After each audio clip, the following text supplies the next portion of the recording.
अच्छे कर्मों के द्वारा या बुरे कर्मों के द्वारा, और तीसरा दर्जा वो होता है जिसमें पाप और पुण्य मिले हुए रहते हैं, ऐसा प्राण तैयार हो जाया करता है। मनुष्य अपनी जिंदगी के अंदर कर्माशय में से लिए हुए कर्मों को भोगता चला जाता है, चाहे वो पाप के हों, चाहे वो पुण्य के हों या रले मिले हों, उन्हीं को भोगता हुआ अपने प्रारब्ध को खत्म किया करता है। देखो, हमारा लौकिक सिद्धांत है दुर्लभो मानुषो जन्म है। मनुष्य जन्म बहुत मुश्किल से मिलता है। उसका एक कारण ये होता है मनुष्य जन्म के न मिलने का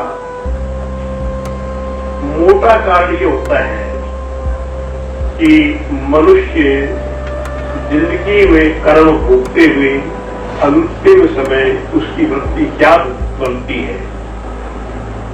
ये एक शास्त्रीय सिद्धांत है।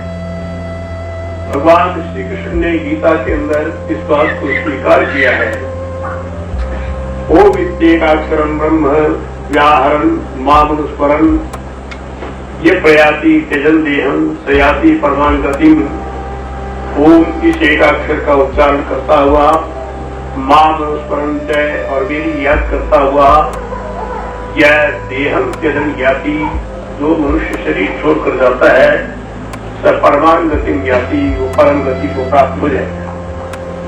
उसके बाद दूसरी बात बताई, यम यम वापी स्मरण भावम त्यजत्यन्ते कलेवरम तम तमैवैति कौन्तेय सदा तद्भाव भावित।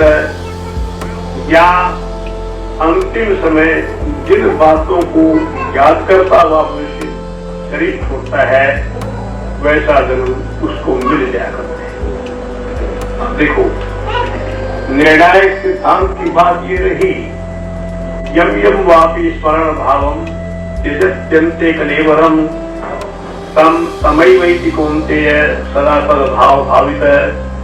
अंतिम समय मनुष्य जिस प्रकार के भावों को याद करता हुआ अपने शरीर को छोड़ता है, वैसा ही उसका अगला जन्म हो जाया करता है, वैसी प्रगति हो पाए। हमारे संतों ने, महात्माओं ने, अनुभवी ऋषि मुनियों ने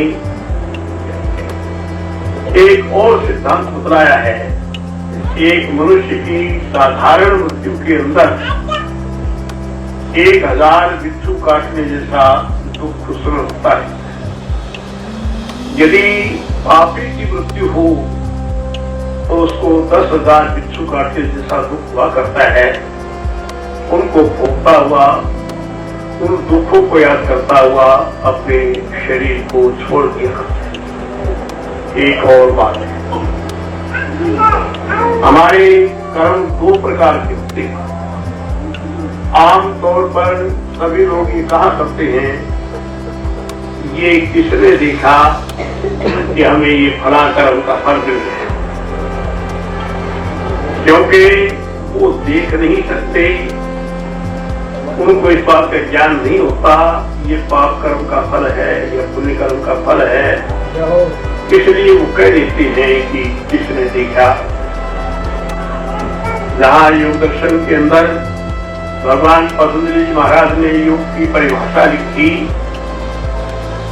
वहां निर्णायक बात केवल मात्र एक ही है, योग चित्तवृत्ति निरोध है। चित्तवृत्ति नाम नितराम रूप है योग है। चित्तवृत्तियों का खात्मा न रहना ही योग कहलाता है।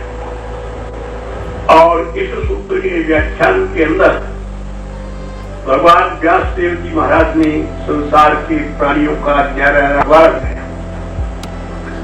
कुछ प्राणी ऐसे होते हैं जो मूढ़ावस्था के होते हैं, उनके अंदर तमोगुण प्रधान रहता है, रजोगुण और सतोगुण गौण रहते हैं।